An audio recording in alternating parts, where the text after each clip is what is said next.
Sekejap ya. Baik, salam sejahtera. Hari ini saya akan menceritakan sedikit tentang kajian saya, iaitu memperkasa pemahaman sajak dalam kalangan murid tahun 5 menggunakan kaedah Read-Thought. Isu utamanya adalah kita lihat di Malaysia, pengajaran dan pembelajaran sastra bahasa Inggeris telah melalui beberapa era evolusi sejak dari awal sistem pendidikan itu sendiri. Banyak intipati, kajian dan penulisan telah dihasilkan tentang isu pengajaran sastra bahasa Inggeris sejak kebelakangan ini. Antaranya adalah Talitan Jayakaran, Aishari dan Melo 2014, Najah 2014, Krishna Sami 2015 dan beberapa pengkaji-pengkaji ternama.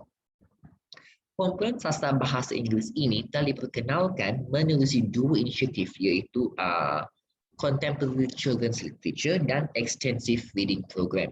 Kedua-dua program ini merupakan salah satu pencetus kepada penggunaan sastra bahasa Inggeris dalam pembelajaran mata pelajaran bahasa Inggeris. Nah, pemerhatian dan refleksi saya sepanjang 5 tahun saya mengajar, pendekatan yang digunakan untuk mengajar sastra bahasa Inggeris amatlah minimum. Guru-guru berpendapat bahawa mengajar silibus bahasa Inggeris yang telah siap diberi lebih penting daripada meluangkan masa mengajar sastra bahasa Inggeris.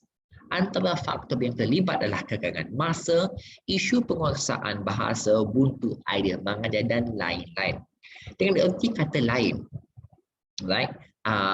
guru-guru berpendapat bahawa mengajar sastra bahasa Inggeris itu adalah satu pembuangan masa. Antaranya itu adalah satu sebab yang digunakan, dan murid juga tidak berasa seronok untuk belajar kerana mereka tidak memahami apa yang dipelajari. Oleh itu, perlu wujud satu kaedah di mana sastra bahasa Inggeris boleh diajar bukan sahaja sebagai ilmu tambahan, tetapi berfungsi sebagai satu alternatif dalam penguasaan bahasa Inggeris. Apa yang ingin saya ketengahkan di sini adalah dengan penggunaan kaedah pembelajaran sastra bahasa Inggeris, bukan sahaja kita boleh belajar sastra itu, tetapi mendalami, memperkaya penguasaan bahasa itu sendiri. Dan disinilah tercetus kaedah Read-Draw yang merupakan singkatan daripada perkataan read dan draw. Murid hanya perlu membaca dan melukis. Konsep baca dan lukis ini dipilih kerana murid-murid lebih faham apabila dapat melihat apa yang dibaca secara konkret menggunakan pendekatan visual.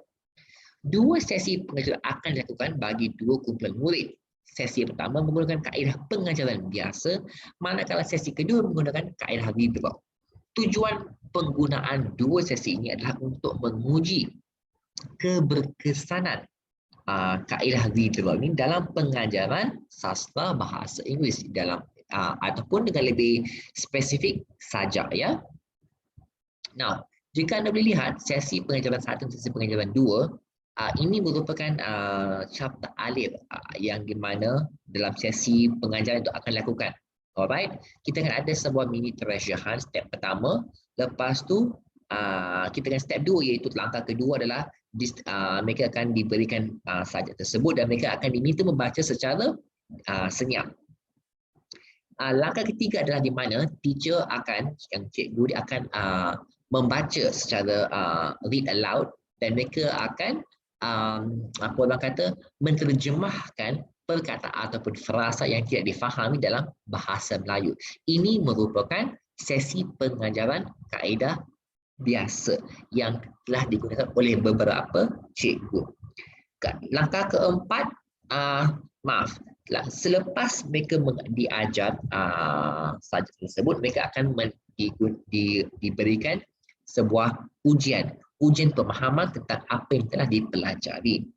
Langkah keempat merupakan satu aktiviti pengayaan selepas membaca dan membuat soalan pemahaman daripada sajak tersebut.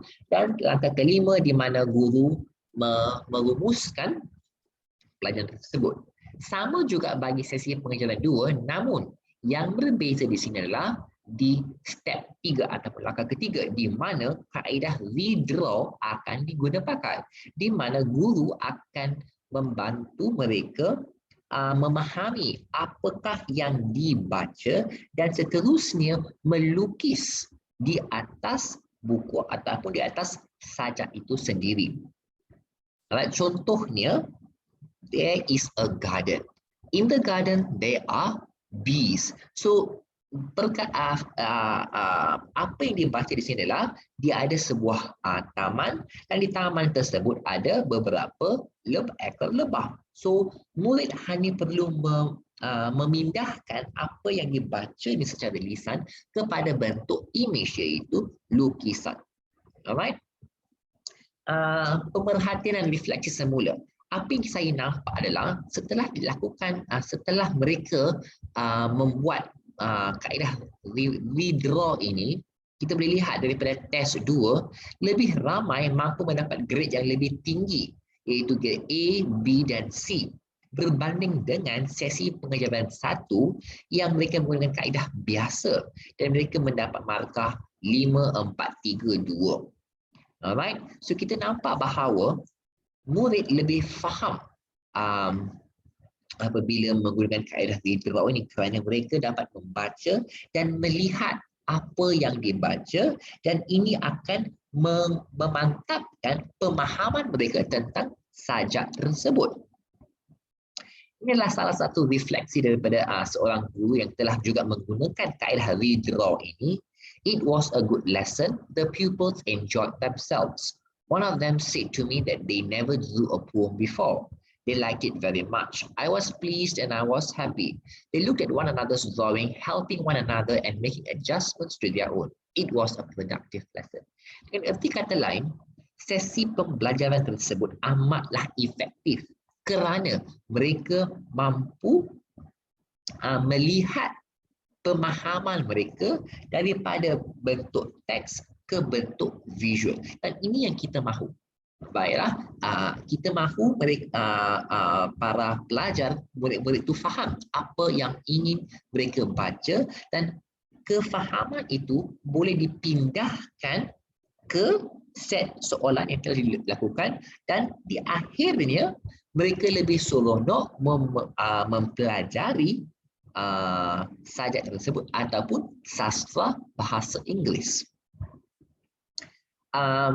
Dengan kesimpulannya, alright, kaedah redraw ini merupakan salah satu kaedah yang telah diguna pakai, yang telah dikaji, yang telah diuji, dan sememangnya berkesan dalam apa orang kata, dalam pengajaran sastra bahasa Inggeris, bukan sahaja untuk mempelajari saja ataupun sastra itu, tetapi mampu menguatkan penguasaan bahasa itu sendiri. Sekian di sini sahaja. Terima kasih.